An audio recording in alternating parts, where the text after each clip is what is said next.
the sort of photo of this bamboo basket shaped like a nuclear missile, saying, well, thank you, Ambassador Kimani, for putting us on the nuclear list.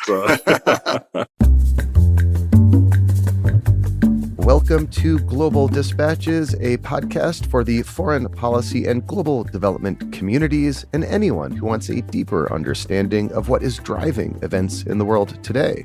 I'm your host, Mark Leon Goldberg. I am a veteran international affairs journalist and the editor of UN Dispatch. Enjoy the show.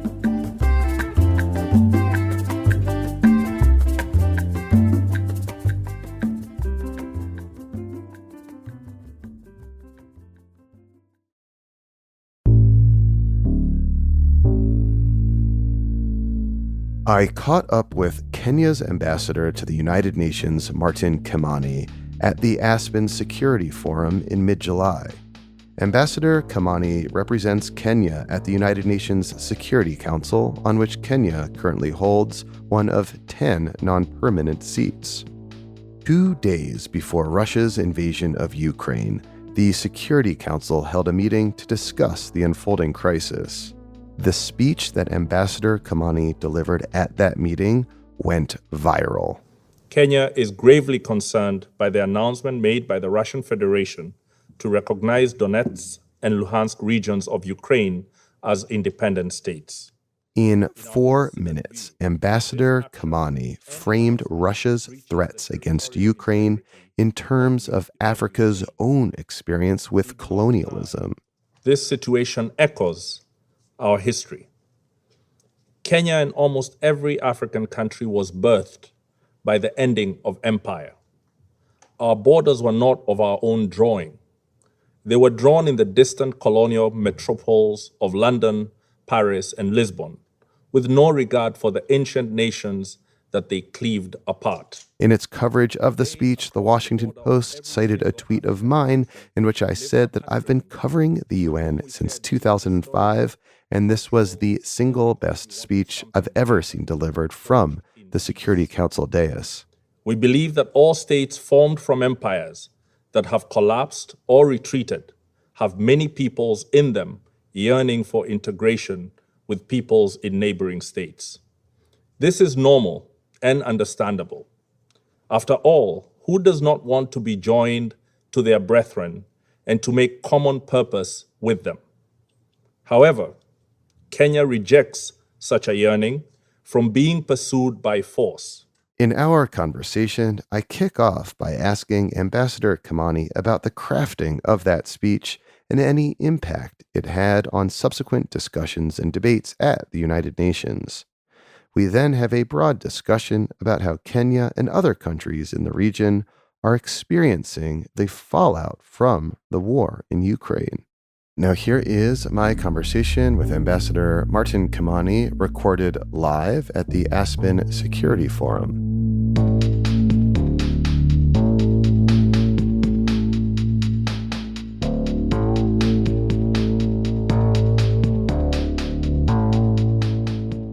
I want to kick off by asking you about your February 22nd speech at the Security Council. I've been covering the UN since 2005. My jaw dropped when I saw your speech. I'd never seen a more resonant speech being delivered at the Security Council, more perfectly well-timed. When you were crafting that speech, what audience did you have in mind? That speech was really the culmination of a position that the Kenyan government holds. And that really is personified very much by President Kenyatta.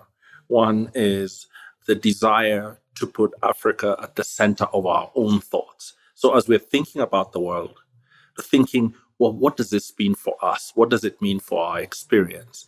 What is it that's valuable from what we've been through that we can offer in terms of thinking, mediation, policy? So that's all we were trying to do. We knew that we had a very short time to make the speech. We wanted to be very clear about our country's position and clear, one, to the Security Council, to the broader UN membership, because this was a time to rally the UN membership around the values that we stand for. and also to Kenyans. It was a moment when we knew a lot of Kenyans would be paying attention. And so this was a perfect time to articulate what our country stands for. So I got a good sense of how the Western media received your speech. How was it received in Kenya? What did you hear from your Kenyan friends and colleagues? It was well received with very characteristic Kenyan humor. There was some very funny responses. Like what? Well, like one, the sort of photo of this bamboo basket shaped like a nuclear missile saying, well, thank you, Ambassador Kimani, for putting us on the nuclear list. Big target on Nairobi from Moscow. What impact, if at all, did you see that speech having in broader diplomatic discussions at the United Nations in the weeks that followed? Did you hear anything from other permanent representatives whose views you might have influenced? I mean, could you draw a line from your speech to any conversations or any decisions other permanent members, other diplomats might have taken from that speech?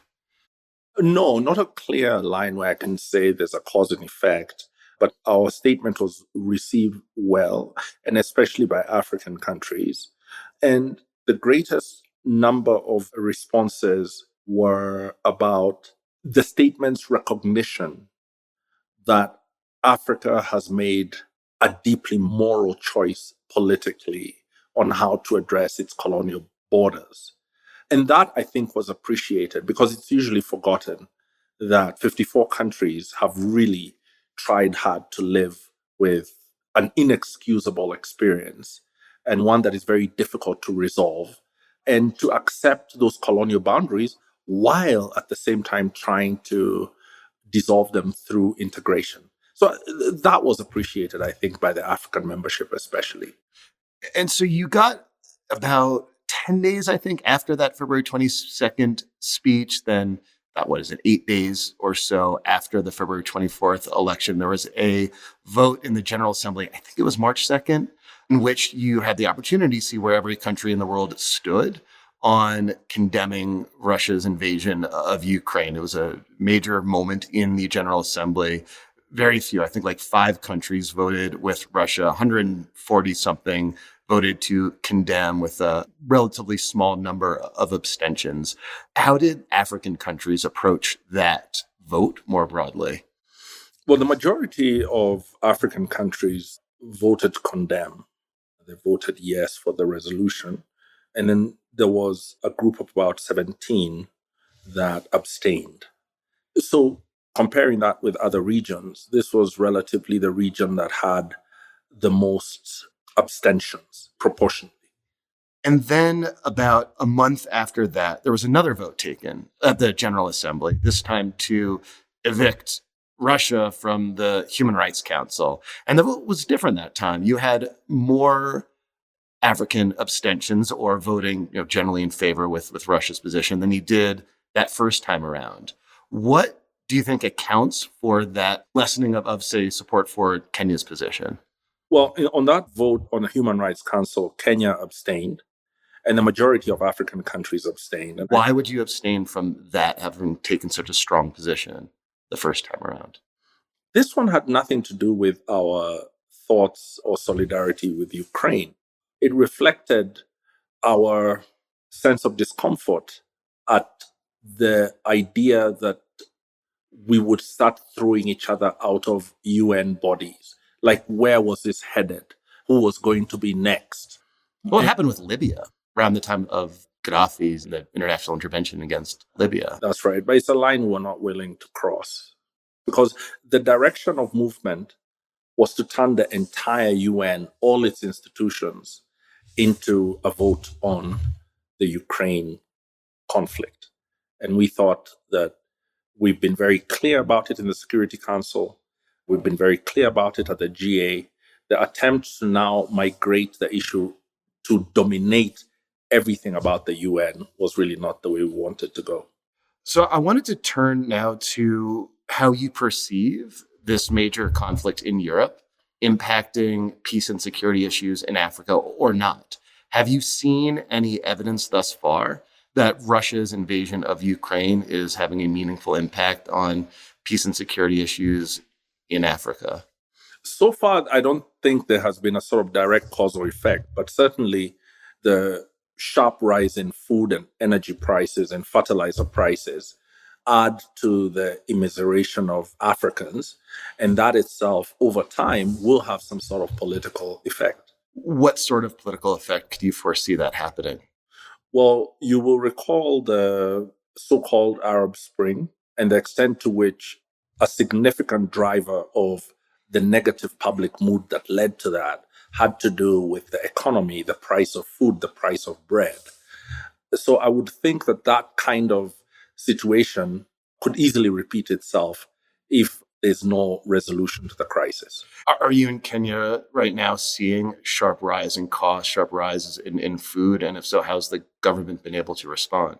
Yes, there's been a significantly sharp rise in food and energy costs. The government is giving out subsidies across a range of sectors. We're subsidizing fertilizers, petroleum, and we're subsidizing the price of corn. So you made an interesting point on the panel just about an hour ago, in which you foresaw, in the wake of sharp rise in fertilizer prices, particularly the obstruction of the export of fertilizer from Belarus and Russia, which I don't know if specifically Kenya had previously imported fertilizer from there, but I know many countries in the region do. An opportunity specifically for the United States to make investments in domestic fertilizer production in Kenya. Can you flesh that out a little bit? COVID taught us a lot of lessons, right? And one of the lessons it taught us, as it did a number of other regions, is that the globalized structure of production in pharmaceuticals is fine when you're talking about efficiencies and costs. But when an emergency arises, a pandemic comes, suddenly you don't have PPEs, you can't produce your own vaccines, and this stuff means lives. And so there's already a push, I think, globally towards understanding that your supply chain is not just about prices and about those efficiencies, but also about redundancies and being ready for emergencies. We're learning the same thing about food now. We're learning the same thing about fertilizer. The fact that Africa is a net importer of fertilizer, most times that's fine.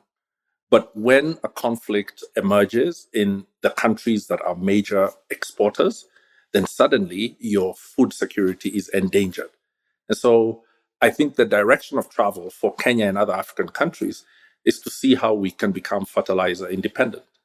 So that's like a long-term goal, or at least a medium-term goal? That's a medium to long-term goal, yes. So in the short term, as prices of imports rise, of food imports rise, is there anything that the international community could or should be doing in the near term, in the immediate term, to help alleviate potential humanitarian fallout of rising food costs in Kenya and other countries in the region?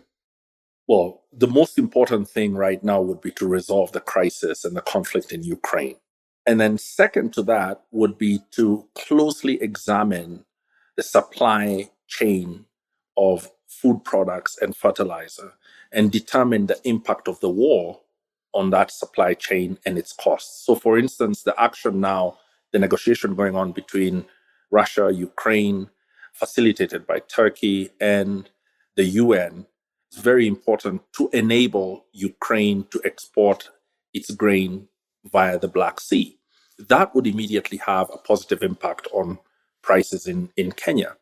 Then there is some scope to look carefully into the sanctions against Russia and to analyze the secondary and unintended effects. So the sanctions do not extend to food, but there are other sanctions, for instance, in the field of insurance, that could have an impact on food supply. Going back to the Security Council and your work on the Security Council, your time on the Security Council since 2020, given how fractious geopolitics is today, what opportunities for multilateralism do you see at the Security Council, if any? I would be very nervous for the day the Security Council is unanimous about everything. I don't think the world would be better off. I think multilateralism is healthy even when there are disagreements, and certainly even when there are disagreements in the Security Council. The problem is not the disagreements, it's what causes the disagreements. When the disagreements are about the conflicts that are files in the Security Council in terms of differences in perspective, differences in approach, that is perfectly fine. But when the differences reflect the geopolitical interests of members of the Security Council, it means that the issue that is being considered by the Security Council is itself not what really is driving the disagreements. At that point, multilateralism begins to suffer because the national interests of specific countries begin to drive the whole process. I mean, you can cite perhaps a recent example last December, I believe, in which Russia vetoed a Security Council resolution on climate security issues. You I sure, were there for that. How would you fit that veto into your view of the utility of unanimity at the Security Council? The veto against the climate and security resolution was disappointing, but I think it was not just a veto by a single country. Yes, it was Russia that vetoed, but it did reflect a position by some other members of the Security Council and certainly by other member states of the UN. I think that veto really told me that we need to do a better job of convincing those countries to see the matter as we do. The countries that were opposed to the resolution had a few very important points. One is that it's very important for climate change action to be linked to the commitments and the discussions on climate change that we're having. And to delink them and to separate them into the Security Council and then the rest of the climate action part might itself over time lead to some dangerous effects, so to speak. So I thought the other side of the argument, I was on this side of the argument, wanting to pass the resolution, but I thought that there was still a debate to be won there. In the remaining months in which Kenya is on the Security Council, what are your priorities between now and December, your last day on the Security Council? By the time you're 5 or 6 months from the end of your term is the point at which you're at your most effective in terms of your understanding of the issues. So that, and probably personalities as well. And the personalities and your relationships have sort of been built over that time. So this is going to be an extraordinarily busy time, an ambitious time. We want to see more action against terrorism in Africa. We want the Security Council to listen to Africa in a more respectful and responsive way, and we'll do our utmost to do that. For instance, you will have noticed an increasing divergence on how we approach arms embargoes in several African files. Example? The DRC, South Sudan, and the Central African Republic, where you will often see the A3 on one side and other members of the council on the other side. This is negative, to say the least, because our position as the A3 reflects the African Union. It reflects the Peace and Security Council's investigations on the ground. So it's not just the holding of a position, it's of a lightly held position. It really speaks to Africa's approach to that conflict. And just to be clear, you would like the Security Council to either lift or not impose embargoes on arms for Central African Republic or DRC or South Sudan. We want the sanctions regime and the arms embargo regime to be more predictable, to be more transparent, and to be more responsive to the needs of the countries. Are you making any inroads in your arguments with the rest of the Security Council on those specific cases? We're trying our best, and in the next 4 months or so, we'll continue trying. But I think they eventually need to understand that the Security Council, doing so much of its work in Africa, needs to really respect Chapter 8 of the Charter on working with regional organizations. And working with the African Union doesn't mean always agreeing with what the African Union has to say, but it really means you have to listen a lot more closely. Ambassador, thank you so much for your time. This was very helpful. Thank you very much.